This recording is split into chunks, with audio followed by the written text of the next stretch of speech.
Vous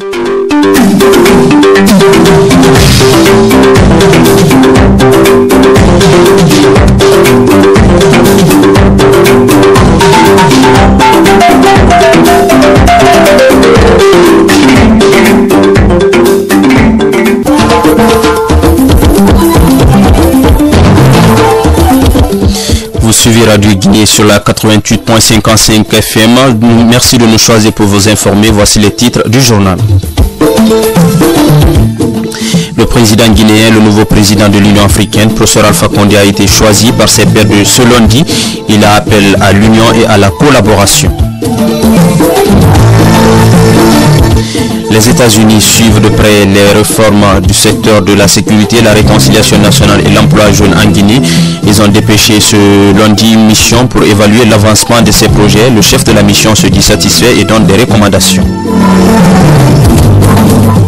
À Cancan, les stations-service sont en crise de carburant. Conséquence directe, les prix grimpent sur le marché noir. Le litre se négocie à 15 000 francs, voire plus. C'est tout pour les titres. Dans un instant, le détail.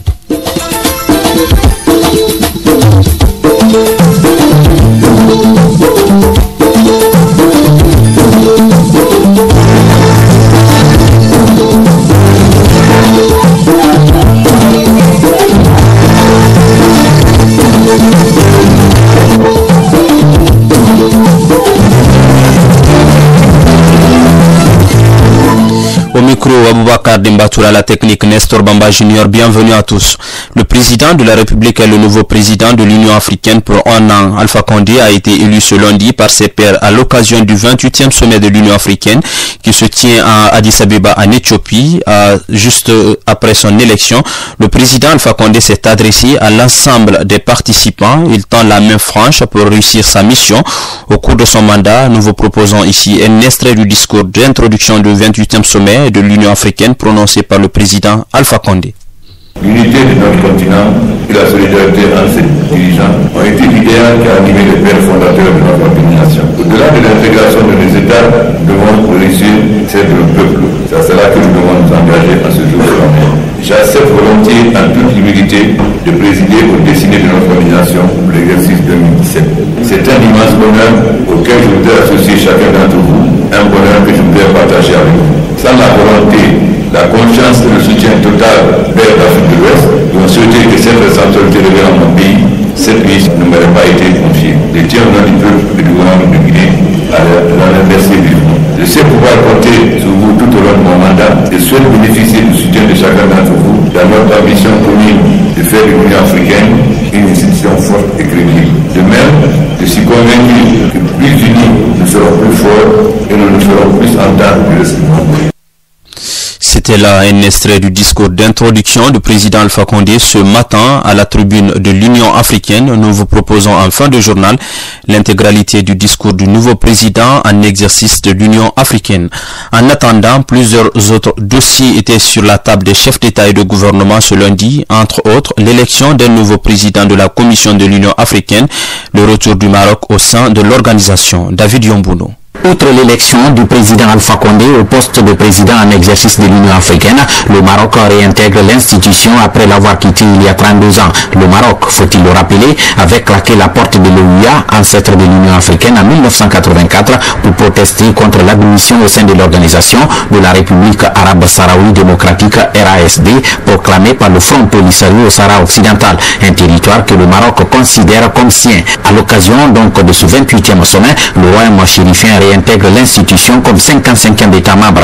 Le Maroc a bénéficié du soutien de 42 États membres, ce qui était une des conditions à remplir après avoir été reconnu comme État africain et ratifié la charte de l'OUA. Autre problème déjà résolu, l'élection du Tchadien Moussa Faki Mahama à la tête de la commission de l'institution en remplacement de Madame Zouma. Le diplomate tchadien a bénéficié de la confiance des dirigeants du continent après avoir obtenu 39 voix sur 54. Le 28e sommet se penchera également sur la question de la réforme institutionnelle de l'Union africaine et de ses instances décisionnaires. Une réforme qui devrait permettre à l'institution d'être plus panafricaine, plus efficiente et plus proche des peuples. Au nombre des sujets qui ont défrayé la chronique ces derniers mois sur le continent et qui ne seront pas examinés, le retrait en bloc de la CPI. Des dirigeants ont récemment dénoncé la CPI qui, selon eux, ne s'attaque qu'aux Africains. Mais les États sont souverains et chacun a individuellement adhéré à la CPI. Il appartient donc à chaque État membre de prendre la décision de son retrait de cette cour, soutiennent des experts de l'Union.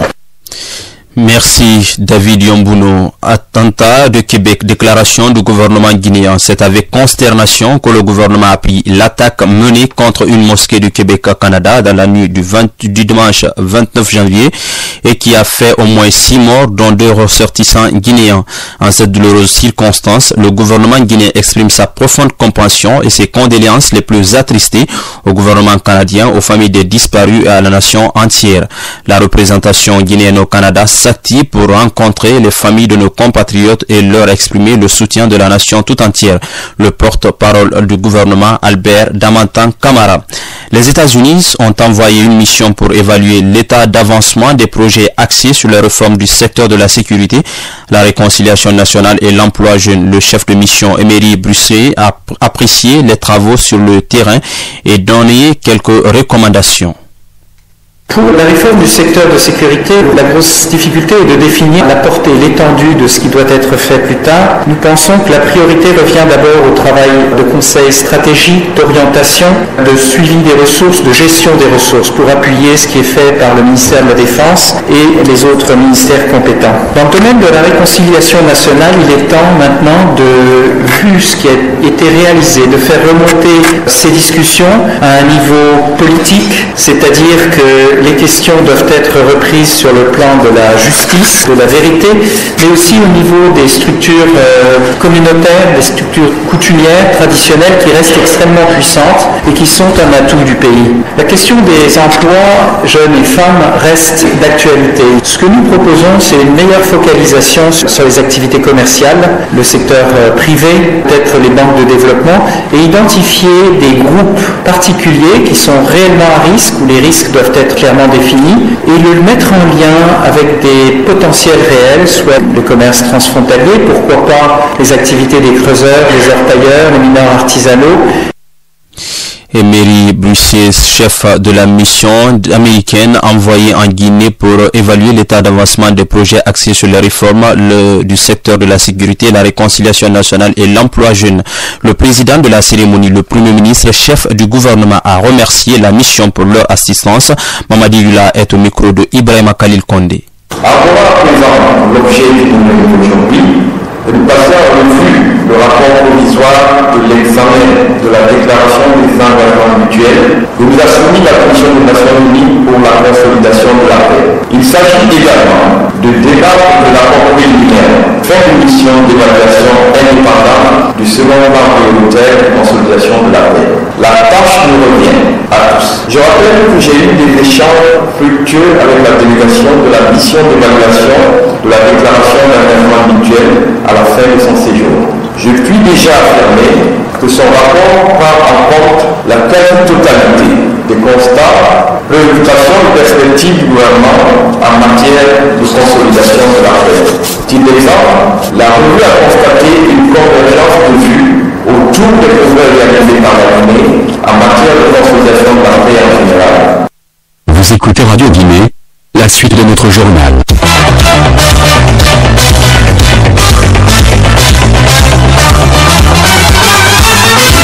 Le chef de l'État, professeur Alpha Condé, est attendu le 5 février prochain à Kankan. L'événement est salué par les populations de la savane guinéenne.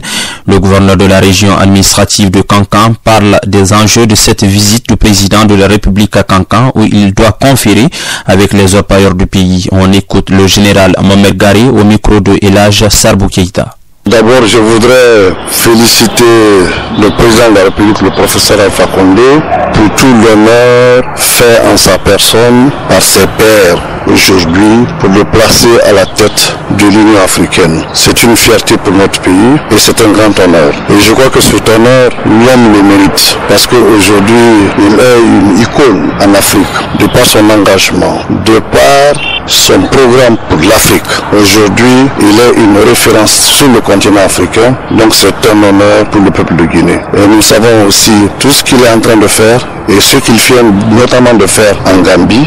Il a évité que le sang coule, le sang des Africains coule, par la négociation, par cet acte qui lui est propre. Il a réussi à amener les Gambiens à parler le même langage et à réconcilier les Gambiens et à éviter que le sang coule. Donc le peuple de Guinée en est fier. Deuxièmement, toute la Haute-Guinée attend Monsieur le Président de la République de Guinée. Les ressortissants de la Haute-Guinée, la population de la Haute-Guinée est pressée de recevoir son président. C'est pourquoi, depuis l'annonce de son arrivée pour la Haute-Guinée, il y a un engouement total qui dit pas son nom. Un engouement total. Nous avions eu une réunion qui a regroupé tous les préfets de la région, tous les maires de la région, toutes sensibilités confondues, je le dis bien, toutes les communautés, parce que nous recevons le chef de l'État, le président de tous les Guinéens. Et compte tenu de ce que l'homme est en train de faire, compte tenu de la clairvoyance de sa politique, aujourd'hui, que ce soit à Cancan ou que ce soit ailleurs, les traces sont visibles partout. Donc le peuple, par reconnaissance, veut sortir pour lui réserver un accueil chaleureux. Et c'est cet accueil chaleureux que nous attendons. Toutes les préfectures aujourd'hui sont mobilisées. Et la mobilisation est totale à tous les niveaux. Toutes les estimations que nous avions faites, ces estimations aujourd'hui sont faussées. Parce que, ensemble, nous sommes réunis ici. Nous avons dit telle préfecture, vous allez envoyer tel nombre, telle autre préfecture, vous allez envoyer tel nombre. Mais l'engouement est tel qu'aujourd'hui, personne ne peut te dire exactement combien de personnes vont quitter dans les différentes préfectures. Le général Mohamed Garé, gouverneur de la région administrative de Cancan. Restons toujours à Cancan pour parler de cette crise de carburant. Seulement une station sur les 12 que compte la ville fournit le carburant. Du coup, le litre est vendu à 15 000 francs au plus sur le marché noir et les tarifs des transports de taxi-moto ont doublé en passant de 3 à 10 000 francs par tronçon. À Massanta, certaines écoles à cantine viennent de bénéficier de nouvelles répertoires. Le coût de réalisation s'élève à près de 2 milliards de francs guinéens financés par l'Union européenne à Massanta et à Gekedou au compte du projet Opération de relèvement multisectoriel post-Ebola. De Massanta, la correspondance de Félix Fassa Ifono. C'est par les écoles de Djeman-Kouedou, sous-préfecture de Balisia, Noborotono, Zinigolozu et Yezou, dans la sous-préfecture de Passankoni, que les cérémonies de réception de ces infrastructures pour les cantines scolaires ont pris fin ce week-end.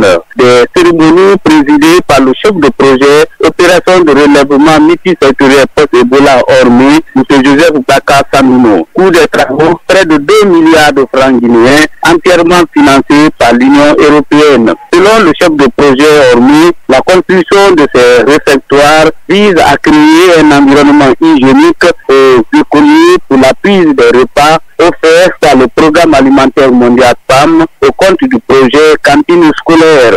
Partout, les leaders communautaires, les chefs d'établissement et les gouvernements d'enfants ont exprimé leur gratitude à l'Union européenne et à l'ONG Plan International Guinée pour la réalisation de ces réfectoires en milieu scolaire. Félix Fassa Ifono, AGP Massanta pour la radio nationale. À Zélékoré, les travaux du premier conseil administratif préfectoral 2017 ont ouvert ce lundi.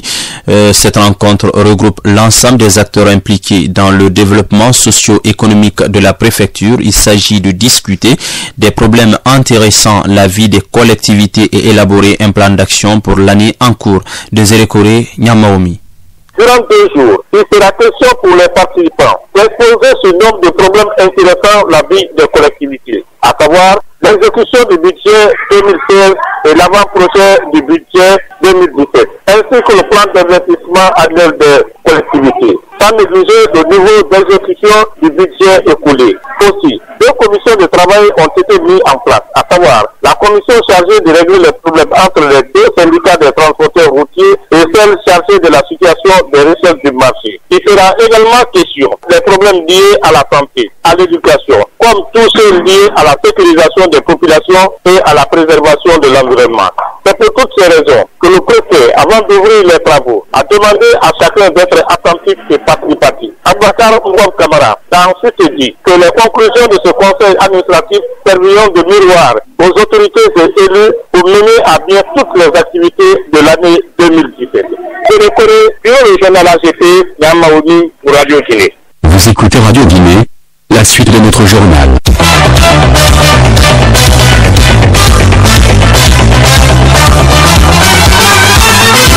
À lieu et place de notre rubrique invité du journal, nous vous proposons l'intégralité du discours du président Alpha Condé, nouveau président en exercice de l'Union africaine, devant ses pairs ce matin à Addis Abeba. L'unité de notre continent et la solidarité entre ses dirigeants ont été l'idéal qui a animé les pères fondateurs de notre organisation. Au-delà de l'intégration de nos États, nous devons réussir celle de nos peuples.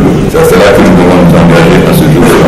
J'accepte volontiers en toute humilité de présider au décider de notre organisation pour l'exercice 2017. C'est un immense bonheur auquel je voudrais associer chacun d'entre vous, un bonheur que je voudrais partager avec vous.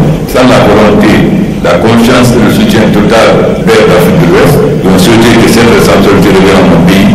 Cette mission ne m'aurait pas été confiée. Je tiens au nom du peuple et du gouvernement de Guinée à la remercier vivement. Je sais pouvoir compter sur vous tout au long de mon mandat et souhaite bénéficier du soutien de chacun d'entre vous dans notre ambition commune de faire de l'Union africaine une institution forte et crédible. De même, je suis convaincu que plus unis, nous serons plus forts et nous nous ferons plus entendre que le monde.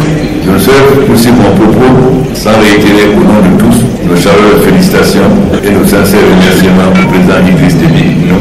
Pendant sa présidence, il s'est montré pragmatique et a montré à tous qu'ici l'Afrique veut, elle peut. Que chacun des États est concerné par les affaires de l'autre. Qu'entre Africains, on ne doit pas être indifférent, donc c'est la case du voisin rue. Je me réjouis également du processus de réforme de l'Union qui a été lancé à Kigali le dernier et placé sous la haute direction du président Paul Kagame, que nous félicitons pour l'excellent travail accompli. Excellences, mesdames, messieurs les chefs d'État et de gouvernement, les deux mesures prises à Kigali visant d'une part à la réforme de l'Union et d'autre part à trouver des sources alternatives de financement de nos activités constituent des progrès majeurs que méritent d'être salués. Excellences, mesdames, messieurs, notre sommet se réjouit d'accueillir pour la première fois le nouveau secrétaire général des Nations Unies, M. Antonio Guterres, homme d'action et de conviction dont le combat pour l'équité et l'égalité est connu de tous. Monsieur le secrétaire général, l'Afrique, grâce à votre engagement et votre détermination, a continué à corriger de nombreuses injustices et notamment son absence au Conseil de sécurité comme membre permanent, ou encore la faible représentation de ces cadres dans les instances des Nations Unies. Nous sommes confiants que dans un proche avenir, vous nous étirerez davantage sur votre vision pour l'Afrique. Pour l'heure, nous nous félicitons de votre initiative de mettre au cœur de votre action la quête de la paix en accordant une attention particulière à la diplomatie préventive. Et que le gouvernement souhaitons vous assurer une nouvelle fois de notre détermination à soutenir vos efforts et actions visant à construire un monde meilleur. Je voudrais rendre un hommage à votre prédécesseur, M. Ban Ki-moon, pour ses efforts louables, notamment dans l'élaboration et l'adoption de l'agenda 2030 et l'accord de Paris sur le climat. Excellences, mesdames, messieurs, l'Afrique a été au cours de ces dernières années l'un des continents les plus dynamiques du monde, avec un taux de croissance en moyenne de 5%, faisant des régions en plein espoir économique, avec des perspectives favorables de développement durable. Cependant, cette croissance ne s'est pas traduite forcément par une amélioration des conditions de vie de nos populations. Je me réjouis du lancement officiel pendant cette session du Centre africain de contrôle des épidémies et des maladies et j'exhorte la Commission de l'Union africaine à tirer les leçons de la gestion de l'épidémie en fièvre d'Ebola pour parvenir à un meilleur contrôle et une lutte plus efficace contre les maladies infectieuses à potentiel d'épidémie. Dans la même optique, je tiens à rappeler la nécessité de la mise en œuvre effective de la déclaration politique 2016 sur la fin du sida, à travers laquelle les dirigeants africains se sont engagés à atteindre les progrès cibles d'ici 2020. Nous voulons des solutions et des alternatives pour améliorer les conditions de vie de nos populations et offrir de promesses perspectives à nos jeunes. L'industrialisation et la transformation structurelle dont a besoin le continent africain ne peuvent se faire sans l'accès à l'énergie qui reste un défi que l'Afrique peut et doit relever pour accélérer son développement. C'est pourquoi je réitère mon engagement à faire de l'accès pour tous à l'énergie moderne d'ici 2030 l'une de mes priorités. Aujourd'hui encore, 7 Africains sur 10, soit 700 millions de personnes, n'ont pas accès à l'électricité. Excellences, mesdames, messieurs, distingués participants, la grande majorité de la population continue de souffrir de la pauvreté, du chômage, des crises de la vie diverses, y compris le terrorisme, les migrations, les maladies, privant notre continent des bras et des cerveaux pour probablement contribuer à son développement. Il est de notre responsabilité commune d'améliorer les conditions de vie de ces jeunes en quête de leur lendemain meilleur en dehors du continent et de mettre fin à leurs aventures suicidaires à travers le Sahara et dans les eaux de la Méditerranée. L'Union africaine ne saurait justifier son existence si ces actions ne produisent aucun impact sur les conditions de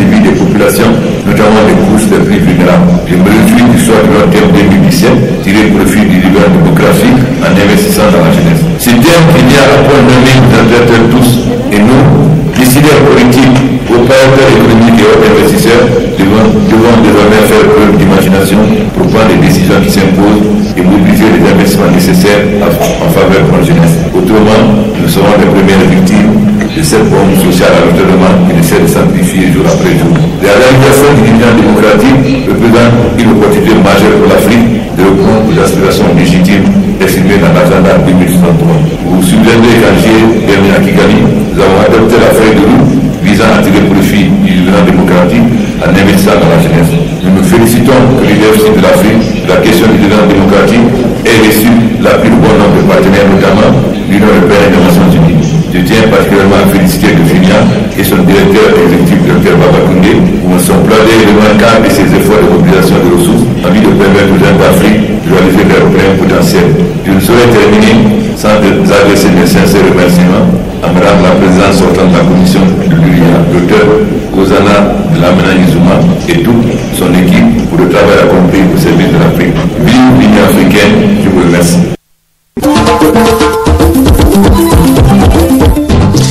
Professeur Alpha Condé, nouveau président en exercice de l'Union africaine, il a été élu par ses pairs africains ce lundi à Addis Abeba en Éthiopie à l'occasion du 28e sommet de l'Union. Voilà mesdames et messieurs, c'est la fin de ce journal. Aboubakar Dembatouré vous l'a présenté, Nestor Bamba Junior a assuré la mise en onde. Merci de votre fidélité, bonne suite à tous, au revoir.